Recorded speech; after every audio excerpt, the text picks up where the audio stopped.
El problema aquí no es si la señora Alba tiene que salir o no. El problema es si las medidas que se están tomando en el gobierno han dado resultado más allá de su capacidad, si cambiar de ministro cambiaría las cosas, si más bien se debería exigir cambios de rumbo.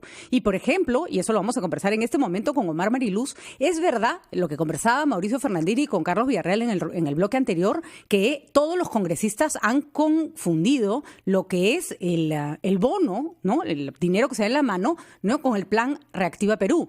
Pero también es verdad, y acá Omar no me va a permitir mentir, que cuando apareció el plan Reactiva Perú, toda la prensa más seria, las redes sociales se quejaron y pusieron ejemplos de grandes empresas que habían recibido millones de soles y pequeñas empresas que habían recibido mucho menos. No tenía nada de malo eso, pero el gobierno tuvo su oportunidad de explicarlo en ese entonces. Y la comunicación mal hecha arrastra problemas que al final se podrían terminar solucionando de la peor forma. Sacando a la ministra, que en realidad hizo un buen programa de Reactiva, le dio la plata a quien la tenía que dar, pero no explicó de qué se trataba este programa y por qué más a las grandes empresas en dinero y menos a las pequeñas. Y además insistimos, no les dio plata, les dio garantía de préstamo.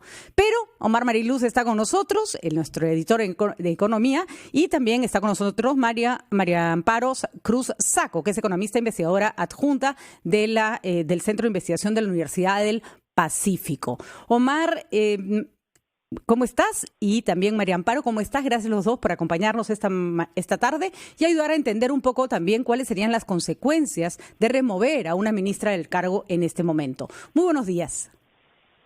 Pati, ¿cómo estás? Muy buenas tardes. ¿Qué tal, Omar? Disculpa, buenas tardes. ¿Cómo estás, María Amparo? Gracias por estar con nosotros. Sí, buenas tardes, Patricia. Buenas tardes, Omar. Gracias a ustedes. Hemos estado escuchando esta suerte y me gustaría hacerles la pregunta y después dejarnos, por favor, que ustedes hagan el análisis, pero antes de la pausa me gustaría hacer esta pregunta. Se ha estado criticando y en el Congreso se repite y se repite y se repite la plata que se le ha dado Reactiva versus la plata que se les ha dado a las MIPES, en una absoluta confusión. Pero es verdad que esta crítica apareció en la discusión pública hace meses, más o menos en el mismo tono. Y sin embargo, el gobierno recién parece que ha aclarado o ha educado a la población explicando qué cosa era Reactiva y por qué las MIPES reciben más préstamos pero menos plata, ¿no es cierto? Hay varias cosas, pareciera que no se entiende de lo que están haciendo en economía. ¿Falta una comunicación más clara? ¿Quieres que vaya yo primero? Por favor, María Amparo. Sí, me encantaría escucharte primero. A mí me parece que en efecto puede que haya un problema de comunicación. Entonces, y creo que es difícil muchas veces explicar un programa que es tan complicado, particularmente Reactiva, y que fue diseñado con el propósito de reactivar la economía y con el propósito de otorgarle liquidez a las empresas formales en su mayor parte. Uh-huh. Entonces, a mí sí me parece que probablemente desde la perspectiva de las comunicaciones, estas podrían haber estado mejor y pienso que puede ser un problema estructural de los varios ministros que hemos tenido que desafortunadamente no tienen el equipo para poderles apoyar en dar los anuncios y en explicar las consecuencias. Uh-huh. Sin embargo, yendo ya al tema fondo, sí, claro. de qué pasaría si se remueve a la ministra, yo creo que va a haber un impacto de desestabilización que va a ser muy grande y que en estos momentos, a 9 meses de iniciar un nuevo régimen, un nuevo gobierno, la primera pregunta es ¿con quién vas a reemplazar a esta persona? Uh-huh. Y si es que este problema de comunicación no va a ser heredado por la persona que reemplace a la ministra. Claro, porque no parece ser un problema de ella, como bien decías, María Amparo, sino un problema estructural, ¿no es cierto? Claro. Uh-huh. Entonces, a mí me parece que habría que sopesar cuáles son los costos y los beneficios de esta remoción. Uh-huh. A mí me parece que la ministra en su momento siguió un plan de reactivación que es el que han propuesto muchas multilaterales. Uh-huh. Y es un plan que no solamente se está implementando en países de América Latina, sino también en países avanzados. Por supuesto. ¿No? Que son programas de reactivación, que usan la política fiscal, la política monetaria y también las políticas sociales para crear un safety net, ¿no? Para proteger a la población vulnerable. Podemos entrar en más detalles sobre esto después. Sí, solo un dato, Pati, antes de ir a la pausa, y coincido totalmente con la profesora Cruzaco de que hay un problema evidente de comunicación, no solo en el Ministerio de Economía, pero también es cierto que Reactiva es un programa que ha ayudado mucho a las empresas a inyectar liquidez, pero sí tuvo errores primigenios, errores al principio, al punto que el gobierno se da cuenta de estos errores, que principalmente el dinero, la liquidez estaba llegando a las grandes empresas y decide ampliar el espectro, introducen una serie de modificaciones para poder llegar a más micro, pequeñas y medianas empresas, las que también son, y esto hay que entenderlo, que son calificables para un crédito, porque lamentablemente no todas las MIPES en el país califican para un crédito. ¿Y quién califica a la empresa? No lo califica el MEF ni lo califica el Banco Central, lo califican las entidades del sistema financiero porque también tenían en juego cierto porcentaje de su dinero. Ahora, hay una falla de origen que probablemente haya generado toda esta distorsión después en la información, pero lo cierto es que era más urgente garantizar un préstamo a quien tiene más probabilidades de no pagar, o sea, de tener problemas para el pago, los que son más vulnerables, para decirlo de esa manera. Vamos a ir a una pausa y, por supuesto, ya es de ustedes la discusión, que son los expertos. Vamos a una pausa y regresamos.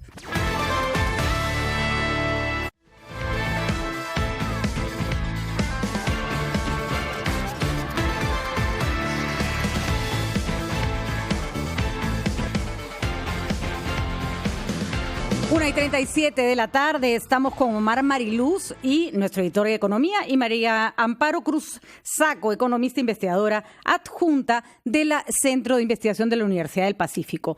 Con ellos conversamos, o ellos conversan, sobre las consecuencias de remover a la ministra de Economía en momentos como este, si hay para ello una censura, pero también de las preocupaciones que se han planteado durante esta interpelación, que hay que decir no todas son descartables, digamos. Ha habido también algunas preocupaciones válidas. Así que, señores, Omar, te dejo a cargo. Gracias, Pati. Yo le quería preguntar a la profesora Cruzaco si ella ve en los proyectos que se han presentado, el marco económico multianual, que se plasman los lineamientos de gobierno para los siguientes años, en el proyecto de presupuesto de la República, ella ve, más allá de los cuestionamientos del Parlamento, una estrategia clara del gobierno para impulsar la recuperación económica, para incentivar la inversión privada, que está muy golpeada, que es finalmente la que genera empleo, para amortiguar el impacto de la pandemia sobre los índices de pobreza, que también es una preocupación latente. ¿Ve una estrategia clara de este gobierno y ve posibilidad de cumplir esa estrategia en los próximos meses? Es una pregunta sumamente complicada porque desafortunadamente las intervenciones que se han venido realizando son de muy corto plazo. Entonces, digamos que cuando uno interviene con políticas públicas, establece la diferenciación de cómo administrar un choque externo de la magnitud de y que usualmente incorpora alivio financiero, incorpora transferencias temporales, incorpora también el uso y la extensión del gasto fiscal para poder desarrollar, en el caso nuestro, una muy necesaria inversión en lo que era salud, sanidad, para mitigar la pandemia, que tampoco tuvo los resultados que nosotros pensamos en marzo, ¿verdad?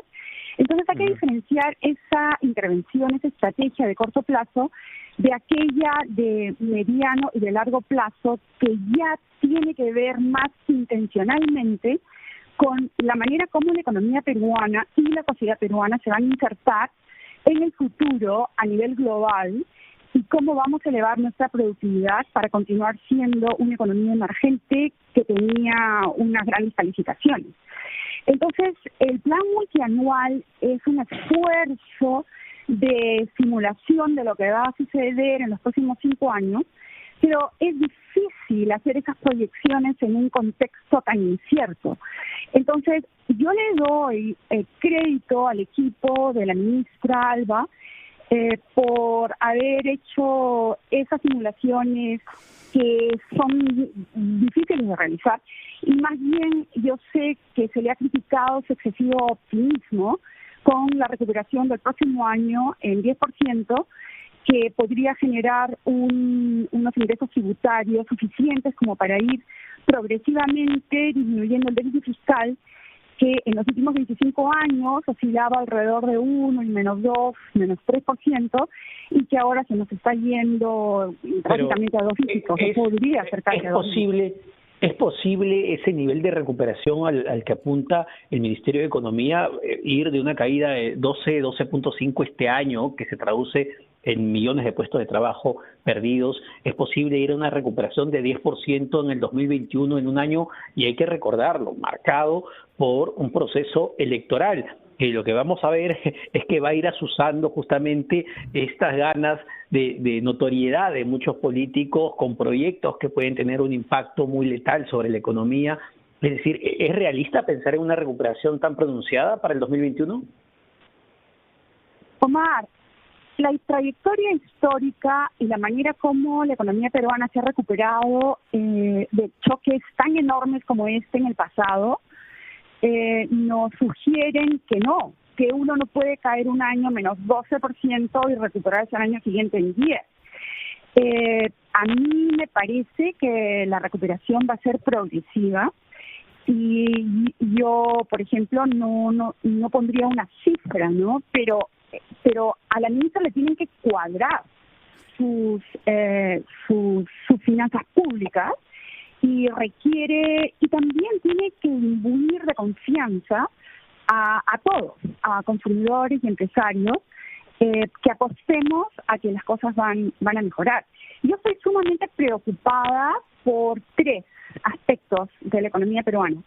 El primero lo mencionaste tú, es el desempleo, que veo que se ha precarizado enormemente, y no solamente porque hemos dejado o sea, el lockdown, o lo que llamamos la cuarentena, generó que las personas se vayan a su casa, y muchas de ellas no tienen trabajos formales. Entonces hubo una caída enorme en el consumo interno, y eso generó desempleo, pero también la precarización del mismo y el crecimiento de lo que es la informalidad, ¿verdad?, que es el empleo no registrado, que no tiene seguridad social. Entonces, para mitigar ese tipo de impacto, a mí me parece que el gobierno debería haber iniciado proyectos de inversión pública, mejoramiento de irrigaciones, de carreteras, etcétera, etcétera, donde se podría haber empleado, y aún se puede hacer, emplear a trabajadores, formalizarlos, y progresivamente crear en las distintas localidades a nivel descentralizado una presión de demanda en los pueblos, en las zonas urbanas, que genera la progresiva, digamos, reactivación, no en Lima necesariamente, pero sí en otras partes del país. Ese es un primer punto. Un segundo punto que me preocupa a mí es el de mitigar realmente la pandemia. Yo creo que esta es una prioridad, porque no vamos a salir completamente de esta situación si es que no tenemos un entre comillas, control o una administración mejor. Ya hay indicios de progreso, ya están mejorando las estadísticas. Yo las miro todos los días, y la ocupación de las camas de cuidado intensivo ha disminuido, el número de personas que están falleciendo también ha disminuido, estamos en la línea correcta. Y finalmente, un punto que quiero mencionar es que va más allá de la economía puramente, ¿no?, que tiene que ver con los arreglos institucionales y políticos. A mí me parece que los últimos años han mostrado claramente que no puede haber un ejecutivo divorciado enteramente del poder legislativo. Entonces, eso significa que a quiénes vamos a elegir el próximo año. Y es realmente vital que haya un poco más de convergencia de ideas. Sí. Perfecto, clarísimo. Entonces, yo tenía una consulta chiquitita, Omar, porque para tratar de entender el razonamiento de los congresistas, no de todos, porque no todos están, no voy a decir no están razonando, pero no están con los datos correctos. Cuando hablamos del programa Reactiva y la cantidad de empresas a las que fortaleció, a las que apoyó, hablamos de pequeñas y microempresas, hablamos de empresas formales, ¿no es cierto? Porque eran las que podían acceder al crédito y por lo tanto recibir ese beneficio del aval del Banco Central de Reserva. Se perdieron 2.3 millones de empleos en la capital. Se perdió o sea, uno no entiende por qué un programa de esa naturaleza no vino atado o de alguna manera ligado a que no se perdieran empleos. Entonces, esa es una crítica que me parece válida. Si el Estado está avalando préstamos para que las empresas no quiebren, ¿por qué se pierden empleos? O sea, ¿dónde está el enfoque del Reactiva? ¿A quién iba a beneficiar Reactiva? Porque tú pierdes empleo y pierdes cadena de pago y pierdes consumo. Claro, pero si no tienes la demanda, ¿no? Porque las personas estaban en su casa porque tuvimos una generalizada cuarentena, entonces hubo negocios que si bien recibieron o podrían haber recibido la liquidez, al final del día también están enfrentando la posibilidad de quiebra. Pero señora Cruzaco, los préstamos parecidos en otras partes del mundo han venido atados al hecho de la conservación de la planilla y justamente la idea era dar el préstamo a negocios que no estaban funcionando. Nadie estaba funcionando, todo el mundo estaba paralizado. Entonces, sí. Porque cuando hablamos de economía hablamos como de abstracto. ¿Qué pasó con las personas que se quedaron sin empleo? Y no estamos hablando de la informalidad. Estamos hablando de un porcentaje enorme de trabajadores formales a los que el crédito avalado por el gobierno no les aseguró su puesto de trabajo. Así es. Lo cual demuestra, Patricia, y eso es una buena idea, que no hay una conexión directa entre dotar de una capacidad crediticia, una liquidez a un establecimiento productivo de servicios y la capacidad que tiene de retener a su empleo. Entonces, han habido diferentes modelos para retener empleo en otros lugares, como por ejemplo reducciones de los sueldos, como por ejemplo, digamos, no una suspensión total de lo que era la contratación de empleados, pero sí bajo otras características. A mí me parece que en el caso de nuestro, los trabajadores formales en empresas modernas pudieron trabajar desde su casa y pudieron continuar desarrollando sus labores, pero eso no es el caso con todo el mundo, ¿no? O parte de Reactiva pudo irse a subvención de planilla específicamente y que te doy la plata, pero, o sea, te avalo el préstamo, pero el préstamo tiene que ir ligado a no despedir, al despedir la menor cantidad de gente posible, ¿no es cierto? A aguantar un poco más, ¿no? En fin, cosas también sujeto. Sí, por favor, María Amparo. También sujeto a algunas condiciones de performance, ¿no? De actuación por parte del establecimiento para recibir adicionales tramos del apoyo crediticio. Así es, efectivamente. Entonces, claro, yo creo que vamos a aprender de esta experiencia porque ha sido una experiencia donde yo creo que hay corresponsabilidad. O sea, no solamente, ahora claro, el chivo expiatorio es la ministra, pero tenemos un sistema financiero y bancario, tenemos empresas, tenemos una serie de otros actores que de pronto se han invisibilizado y toda la responsabilidad recae en un despacho. Y a mí me parece que en ese sentido es un poco, tenemos que ver cuáles son los beneficios y cuál sería el costo de dejar ir a la ministra. Eso está claro, pero tiene que haber una diferencia entre no sacarla y tampoco ahorrarse las críticas y pedir mejores resultados, ¿no es cierto? Claro. Ni un extremo ni el otro. No se trata que por no sacarla, entonces, bueno, que sigan siendo las cosas como han venido siendo, que no han tenido los resultados esperados. Muy bien, María Amparo Sacocruz, economista e investigadora adjunta del Centro de la Universidad Pacífico del Perú. Muchísimas gracias. De verdad muy ilustrativo conversar con usted. Gracias, Omar, también. Son las 1:50 de la tarde. Corte.